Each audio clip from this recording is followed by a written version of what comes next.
तो जय हिंद बच्चों, लेकर आ चुका हूं मैं आप लोगों के लिए क्लास 9 फिजिक्स से आपके पास pressure in fluids atmospheric pressure का नेक्स्ट वीडियो। ऑलरेडी मैंने आप लोगों को पास्कल लॉ समझा दिया था, हाइड्रोलिक मशीन्स कैसे वर्क करता है वो समझा दिया था, हाइड्रोलिक प्रेस कैसे काम करता है वो हमने आपको समझा दिया था, हाइड्रोलिक मशीन के अंडर में आता है। हाइड्रोलिक जैक कैसे काम करता है वो भी हमने आपको समझा दिया है। और अब बारी आपके पास हाइड्रोलिक ब्रेक की, जो कि बहुत ही ज़्यादा एक इंपॉर्टेंट रोल प्ले करता है हमारे लाइफ में जो गाड़ियाँ हम चलाते हैं वो हाइड्रोलिक ब्रेक के कंसेप्ट के ऊपर बेस्ड रहता है, जिसमें हम पास्कल लॉ का कंसेप्ट बेसिकली यूज़ करते हैं।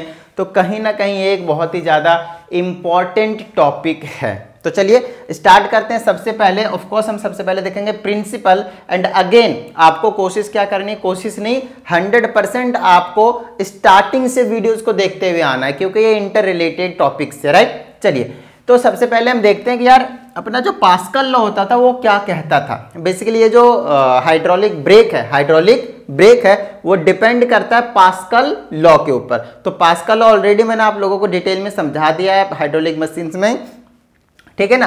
तो याद कीजिए उस चीज को अच्छे से, और यहाँ पे हम उसके कंसेप्ट को यूज करने वाले हैं। तो सबसे पहले आपको जो यहाँ पे बनाना है कंस्ट्रक्शन में, देखिए कई बार क्या होता है स्टूडेंट्स को होता है बहुत ही ज्यादा कॉम्प्लिकेटेड सब फिगर है, इसका डायग्राम तो मुझसे नहीं बनेगा। तो कभी भी आपको जितने भी साइंस के डायग्राम्स होते हैं ना वो इंफॉर्मेटिव बनाने हैं, आपको कहते हैं आर्टिस्ट नहीं बनना उसमें आपको, है ना। कहीं आप सुना 4 घंटे लगाकर एक डायग्राम को आप बनाएं, बिल्कुल भी नहीं।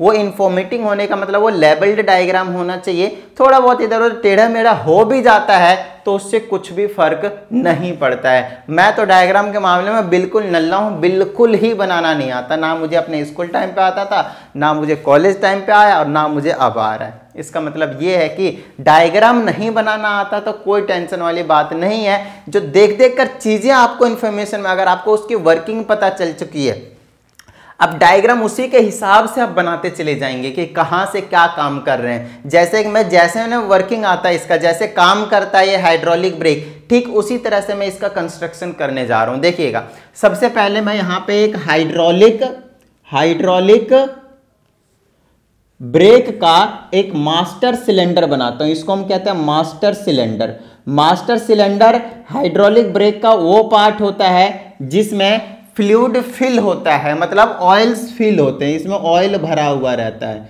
इसके अंदर में इनकम्प्रेसिबल ऑयल भरा हुआ रहता है। समझ में आ गई इतनी बात, ठीक है। चलिए उसके बाद इस वाले में आपके पास एक पिस्टन सेट किया जाता है, यहाँ पे एक पिस्टन सेट किया जाता है इस तरीके से, और ये जो पिस्टन होता है आगे जो कनेक्टेड रहता है वो एक लीवर से कनेक्टेड रहता है, लीवर से, समझ में आ रही है, मतलब लीवर से कनेक्टेड रहता है। ये थोड़ा सा ऐसे करके जाता है, उसके बाद फिर ऐसे करके आता है, और फिर ऐसे करके आता है, और यहाँ पे आपके पास ब्रेक मारने का जो वो रहता है ना सिस्टम, क्या कहते हैं, पैर से दबाते हैं इसको, ये वही आपके पास ब्रेक का, ये पैर दबाया, ये पिस्टन इसको इधर धकेला, और यहाँ से आगे हम जाते हैं इस टाइप से। तो इधर एक ट्यूब कनेक्टेड रहता है और ये अदर जाता है, ये वाला, ये जो चीज है आपके पास वो 2 अदर व्हील्स लिख देंगे यहाँ पे। 2 अदर व्हील्स, क्या कहानी है इसकी ना वो चीज अभी आपको मैं समझा दूंगा, टेंशन मत लीजिए, समझ में आ रहे हैं, बिल्कुल बिंदास रहिए। तो 2 अदर व्हील्स की बात करेंगे तो उसकी बात कर लेंगे। फिलहाल हम इधर आते हैं कंस्ट्रक्शन में, ठीक है ना। अभी जैसे वर्किंग समझाऊंगा ना तो आपको सारी चीज समझ में आ जाएगी, और आपको कैसे कैसे इसके कंस्ट्रक्शन करना है वो भी आपको समझ में आ जाएगा। तो यहाँ के बाद हम क्या करते हैं, इसको एक इस तरह से आपको फिर से सिलेंड्रिकल क्यूबिकल ब्लॉक टाइप का आपको बनाना है, और यहाँ पे आपको यहाँ पे कनेक्ट कर देना है इसमें 2 पिस्टन, इस टाइप से आपको क्या करना है, 2 पिस्टन कनेक्ट कर देने फिर से, ठीक है ना। अभी समझ में आ जाएगा ऐसा क्यों कर रहा हूं मैं। और यहाँ से आपके पास फिर इस तरह से आगे चल के निकल कर आते चला जाएगा, इस टाइप से आगे आपके पास आ जाने हैं, इस टाइप से ऐसे आ जाने आपके पास आगे तक, है ना, और ऐसे आगे आ जाएंगे, फिर इस तरह से हो जाएगा आपके पास, और कुछ इस तरह से हम मिला देंगे। अब इतना करना यार क्या ही बड़ी बात है ना। कई बार कंस्ट्रक्शन में बच्चे परेशान होते हैं, परेशान नहीं होने।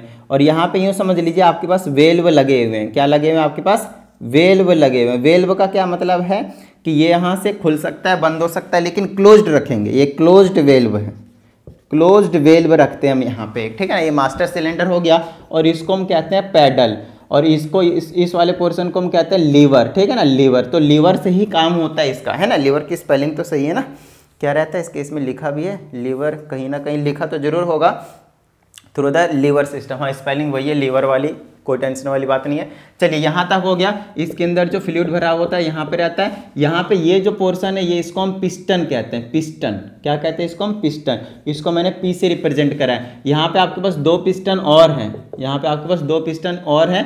लेट से ये वाला P1 पिस्टन है और यहाँ पे आपके पास P2 पिस्टन है। अभी मैं सिर्फ आपको कंस्ट्रक्शन ही बता रहा हूँ, जैसे कंस्ट्रक्शन कंप्लीट होगा 2 से 4 मिनट लगेंगे, आपके पास वर्किंग भी समझा दूंगा मैं आप लोगों को, टेंशन मत लीजिए। आइए आगे की बात करते हैं हम।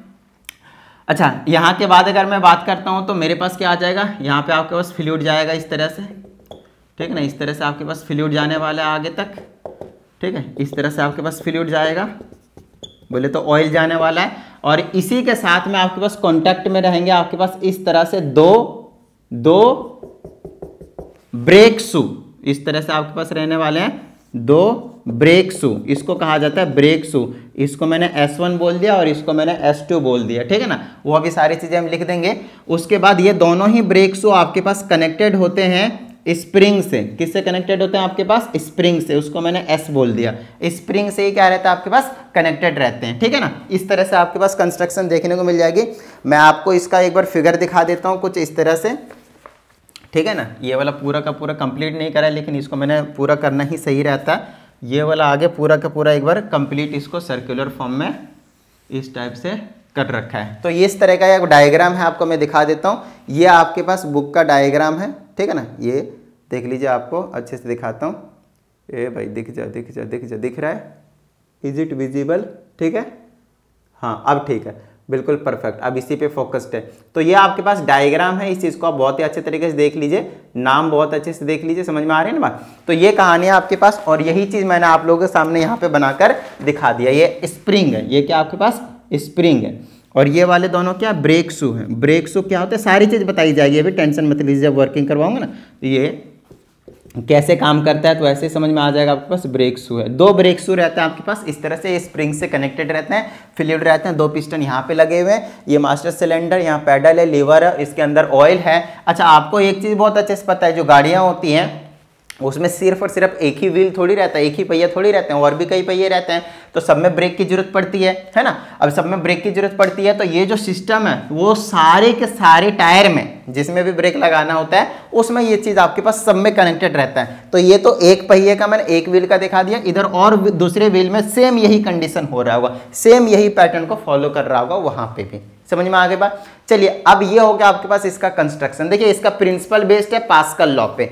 प्रिंसिपल पे क्या देंगे आप यहाँ पे, इसका किस पे बेस्ड है आपके पास, पास्कल्स लॉ, पास्कल्स लॉ, समझ में आ गई बात। उसके बाद कंस्ट्रक्शन हमने आपको करवा दिया, समझ में आ रही है बात, कंस्ट्रक्शन हमने करवा दिया।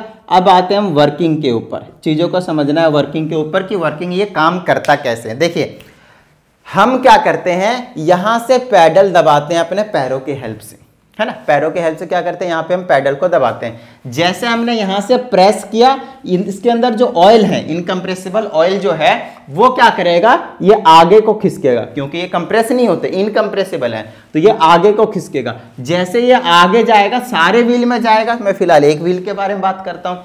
ये यहां से इस ट्यूब के थ्रू, इस ट्यूब, ये जो ट्यूब है जिसकी में ऑयल फील्ड है, उस ट्यूब के थ्रू नीचे आता चला जाएगा और यहां तक आएगा। अब भैया इधर से जो धक्का मारा है, जो फालतू ऑयल है जो इसके अंदर एंट्री मारेगा, वो कहां जाएगा, वो लगाएगा प्रेशर। अब आपको एक पता है पास्कल लॉ के हिसाब से उनका कहना है कि भाई हम यहां पे जितना प्रेशर लगाएंगे ठीक उतना ही प्रेशर पूरे लिक्विड में इक्वली डिस्ट्रीब्यूट हो जाएगा। इतनी बात समझ में आ गई, इक्वली ट्रांसमिट हो जाएगा। तो यहां पे हमने जितना प्रेशर लगाया, लेट से यहां पे हमने प्रेशर P लगाया है ना, पिस्टन P है और प्रेशर भी आपके पास, चलिए P डैश कर देते हैं कि हमने यहां पे P डैश प्रेशर लगाया, तो यहां पे भी जो प्रेशर होगा आपके पास वो P डैश ही लगने वाला है, और दोनों तरफ इक्वल प्रेशर लगेगा, इधर भी और इधर भी इक्वल प्रेशर लगेगा पास्कल लॉ के हिसाब से।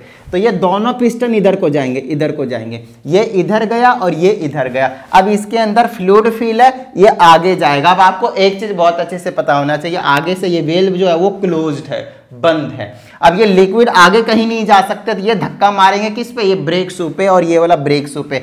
आप लोगों को कभी अपने लाइफ में आप लोगों ने साइकिल तो जरूर ही देखी होगी, अगर आपने ये ब्रेक शू अंदर जाके नहीं देखा है तो साइकिल का ये रिम है जिसके ऊपर टायर लगा हुआ रहता है और इसमें स्पोक्स लगे हुए रहते हैं इस तरीके से, कांटे कांटेदार बहुत सारे स्पोक्स लगे हुए। तो अब तो अलॉय व्हील आने लग रहे हैं, है ना, बट फिर भी आपने अभी भी बहुतों में आ रहे हैं इस तरीके से स्पोक्स लगे हुए रहते हैं ना।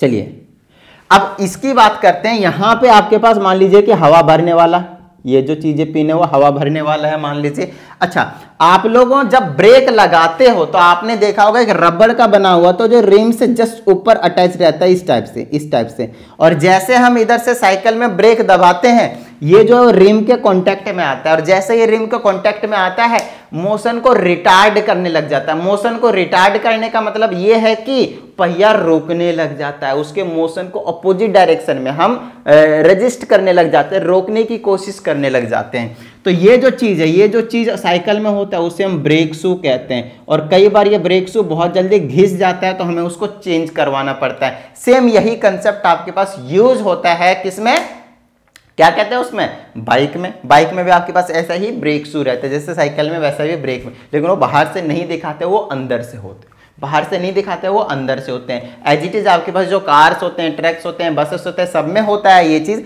लेकिन आपको बाहर वाले रिम में ये चीज देखने को नहीं मिलती, उसका कनेक्शन अंदर से होता है। हाँ, साथ का जो कनेक्शन होता है वो रिम पे ही होता है। तो कभी अगर आपने देखना हो तो किसी मैकेनिक के पास जाइए, खोलवा कर देखिए, मजा सा आ जाएगा समझ के। आगे की बात करते हैं। तो इन फ्लूइड ने प्रेशर लगाया तो भैया इधर तो क्लोज है, तो ये दोनों के दोनों क्या करेंगे, इस तरीके से इस वाले ब्रेक शू को और इस वाले ब्रेक शू को पे फोर्स लगाएंगे, और यहाँ पे जितना हमने फोर्स लगाया उससे ज़्यादा ही फोर्स लगेगा। अगर मैंने इधर का एरिया बढ़ा दिया है तो एरिया तो बढ़ा ही के रखेंगे ताकि हमें ज़्यादा फोर्स लगाना पड़े, वरना इतनी इतनी बड़ी बड़ी गाड़ियाँ जो है हमारे पास सिर्फ थोड़ा सा पैर दबाते ही कैसे रुक जाएगी, समझ में आ रही है बात। तो हम जहां पे ऑयल फिल कर रखा है वहां पे आपने देखा होगा सिर्फ वो जो जा रहा था एक छोटा सा ट्यूब होता है पतला सा, लेकिन जहां पे ये सारा मैकेनिज्म हो रहा था वहां का एरिया बहुत ही बड़ा हो रहा था ताकि ज्यादा फोर्स लगे और गाड़ियां जल्दी से व्हील जो है वो रिटार्ड करने लगे, मोशन को रुक जाए। इतनी बात समझ में आ गई। चलिए यहाँ पे फोर्स लगा दिए, दोनों लगे, तो रिम को रोकने की कोशिश करने लगे, रिटार्ड होने लगा, और थोड़ी देर के बाद वो स्टॉप हो गया। और जैसे हमने इस लीवर को पुल कर लिया वापस, पहले पुश किया था, अब क्या करेंगे, पुल मतलब हम नहीं करेंगे, छोड़ देंगे। अब क्योंकि हमने जबरदस्ती इसको फोर्स लगा के रखा था, अब ये लिक्विड वापस अपने पोजीशन पे आना शुरू हो जाएंगे। क्यों? क्योंकि ये जो आपके पास स्प्रिंग लगा है, यहाँ पे स्प्रिंग लगा, जी हाँ, स्प्रिंग क्या करता है, अब ये जो पहले ये लिक्विड के फोर्स की वजह से उधर गया था, ऑयल के फोर्स की वजह से, अब ये आपस में कॉन्ट्रैक्ट होना शुरू करेगा। पहले क्या हो गया था, रेयर फ्रैक्शन हुआ था, अब क्या करेंगे, ये कॉन्ट्रैक्ट होना शुरू हो जाएंगे। जैसे कॉन्ट्रैक्ट होना शुरू करेंगे, ये लिक्विड अपनी पोजीशन में जाना शुरू करेंगे और इसको उधर धकेल देंगे और अपने ओरिजिनल पोजीशन पे आ जाएगा। और कुछ इस तरह से आपके पास काम करता है कौन, हाइड्रोलिक ब्रेक। बताइए यहां तक किसी तरह की कोई प्रॉब्लम? सिंपल है, सारी चीजें समझ में आ गई आप लोगों को। तो ओवरऑल ये कहानी थी आपके पास बोले तो हाइड्रोलिक ब्रेक की। तो उम्मीद करता हूं आप लोगों को समझ में आया होगा। तो फटाफट वीडियो को लाइक कर दीजिए, साथ ही अगर आप इस चैनल पे एक नए स्टूडेंट, चैनल को सब्सक्राइब करके बेल आइकन को प्रेस कर लीजिएगा। प्रैक्टिस करते रहिएगा। मिलते हैं अगली वीडियो में। जय हिंद।